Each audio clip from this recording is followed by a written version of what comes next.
Assalamualaikum warahmatullahi wabarakatuh. Perkenalkan, kami dari Fakultas Ilmu Keperawatan, kelas A. Di sini kami akan memaparkan hasil diskusi kelompok kami yang beranggotakan Desiva Ahlanisa, Desvita Setianingrum, Devira Natasha Sari, dan Devi Puspitasari. Video ini ditujukan untuk mata kuliah Ilmu Dasar Keperawatan 2. Baik, materi yang akan dipaparkan dari kelompok kami mengenai patofisiologi penyakit batu empedu.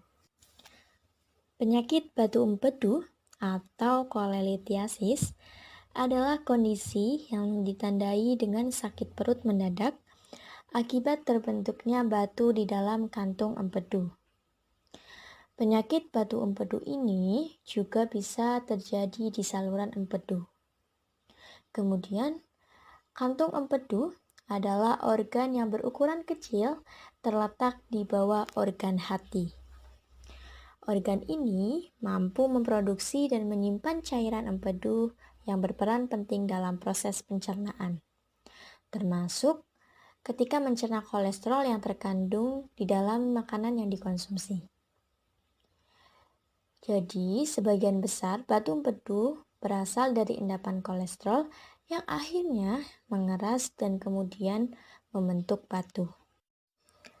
Batu empedu ini digolongkan menjadi 3 golongan, yaitu yang pertama ada batu kolesterol. Batu kolesterol berbentuk oval, multifokal, dan mengandung lebih dari 70% kolesterol. Lebih dari 90% batu empedu adalah kolesterol atau batu yang mengandung lebih dari 50% kolesterol. Yang kedua ada batu pigmen. Batu pigmen ini merupakan 10% dari total jenis batu empedu yang mengandung kurang dari 20% kolesterol.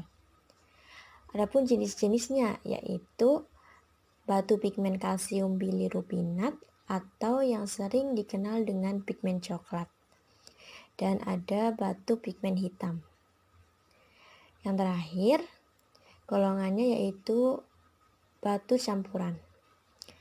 Batu campuran ini antara kolesterol dan pigmen mengandung 20-50% kolesterol. Selanjutnya mengenai etiologi batu empedu. Empedu normalnya terdiri dari 70% gram empedu, terutama kolik dan asam senodeosikolik, 22% fosfolipid atau lecitin, 3% protein, dan 0,3% bilirubin. Komponen utama dari batu empedu adalah kolesterol yang biasanya tetap berbentuk cairan.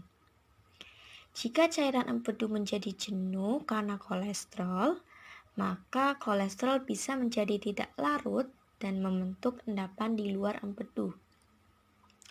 Kolelithiasis dapat terjadi dengan atau tanpa faktor resiko di bawah ini. Namun, semakin banyak faktor resiko yang dimiliki seseorang, semakin besar kemungkinan untuk terjadi kolelithiasis. Patofisiologi batu empedu. Pembentukan batu empedu dibagi menjadi 3 tahapan. Pertama, pembentukan empedu yang supersaturasi. Kedua, nukleasi atau pembentukan inti batu. Dan yang ketiga, berkembang karena bertambahnya pengendapan. Kelarutan kolesterol merupakan masalah yang terpenting dalam pembentukan semua batu, kecuali batu pigmen. Supersaturasi empedu dengan kolesterol terjadi bila perbandingan asam empedu dan fosfolipid, terutama lecitin, dengan kolesterol turun di bawah harga tertentu. Secara normal, kolesterol itu tidak larut dalam media yang mengandung air, dan empedu dipertahankan dalam bentuk cair oleh pembentukan koloid yang mempunyai inti sentral kolesterol dan dikelilingi oleh mantel yang hidrofilik dari garam empedu dan lecitin. Jadi, sekresi kolesterol yang berlebihan atau kadar asam empedu rendah atau terjadi sekresi lesitin merupakan keadaan yang litogenik. Pembentukan batu dimulai hanya bila terdapat suatu nidus atau inti pengendapan kolesterol. Pada tingkat supersaturasi kolesterol, kristal kolesterol keluar dari larutan membentuk suatu nidus dan membentuk suatu pengendapan.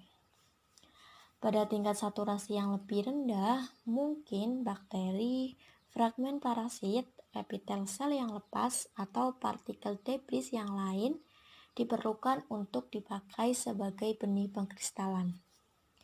Di sini, pigmen atau bilirubin tak terkonjugasi dalam empedu, yang mengakibatkan berkurangnya atau tidak adanya enzim glucuronil transferase, dan akan terjadi presipitasi atau pengendapan, kemudian akan berbentuk batu empedu, dan yang terakhir, batu tersebut tidak dapat dilarutkan dan dikeluarkan dengan jalan operasi.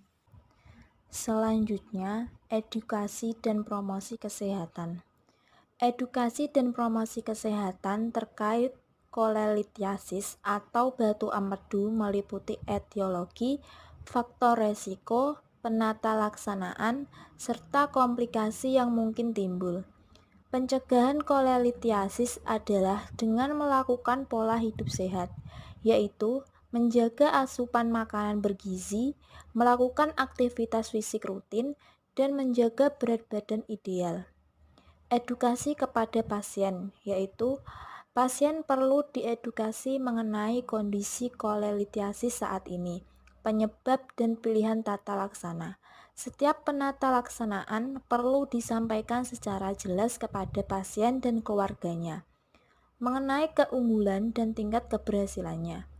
Perlu juga disampaikan komplikasi yang mungkin timbul jika kolelithiasis tidak diobati, faktor risiko penyebab komplikasi, dan anjuran cara mencegah terjadinya komplikasi. Penata laksanaan medis. Penanganan kolelithiasis dibedakan menjadi dua, yaitu penata laksanaan non bedah dan bedah.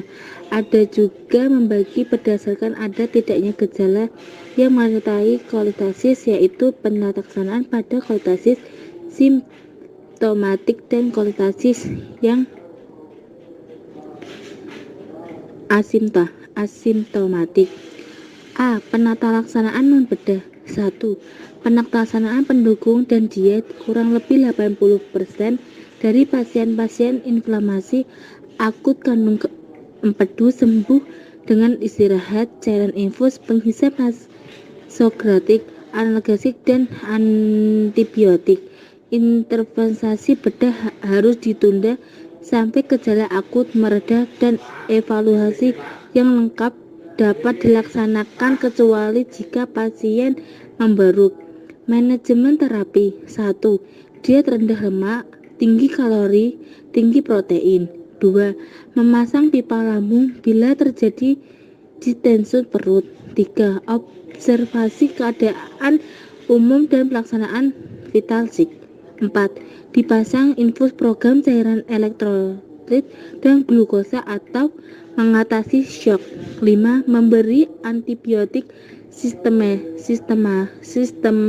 dan vitamin K, anti-koagulopati. 2. Disolusi medis. Oral disolusi terapi adalah cara penghancur batu empedu dengan memberi obat-obatan oral. Ursodeoxycholic acid lebih dipilih dalam pengobatan daripada kenodolic kolik karena efek samping yang lebih banyak pada penggunaan kenodolic seperti terjadi diare, peningkatan aminotransferase, dan hipertosis emilia sedang. 3. Disolusi kontak.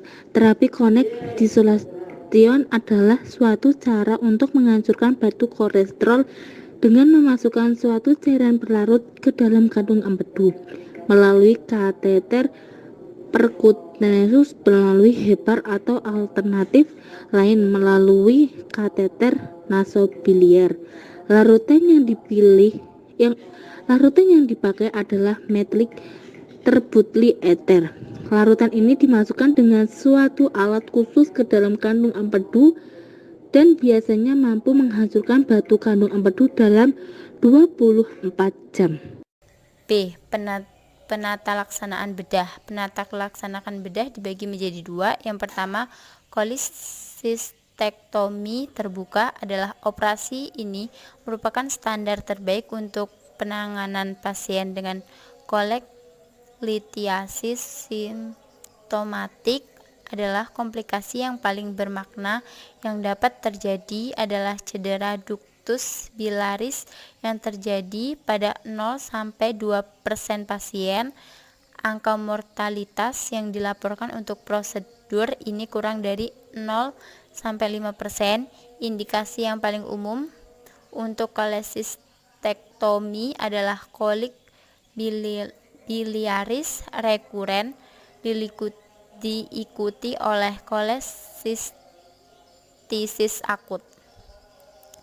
Yang kedua, kolesistektomi laparoskopi adalah kolesistektomi laparoskopik mulai diperkenalkan pada tahun 1990 dan sekarang ini sekitar 90% kolesistektomi dilakukan secara laparoskopi. 80-90% batu empedu di Inggris dibuang dengan cara ini karena memperkecil resiko kematian dibandingkan operasi normal. 0-1 sampai dengan 0,5% untuk operasi normal dengan mengurangi komplikasi pada jantung dan paru. Kandungan empedu diangkat melalui selang yang dimasukkan lewat syayatan kecil di dinding perut. Komplikasi yang dapat terjadi pada penderita kolelitiasis dibagi menjadi 13. Yang pertama, asimptomatik. Yang kedua, obstruksi ductus cysticus. Yang ketiga, kolik biliar. Yang keempat, kolesistitis akut. Yang kelima, perikolesistitis. Yang keenam, peradangan pankreas atau pankreatis. Yang ketujuh, perforasi. Yang ke-8, kolesistitis kronis. Yang ke-9, hidrop kandung empedu. Yang ke-10, empiema kandung empedu. Yang ke-11, fistel kolesistoenterik.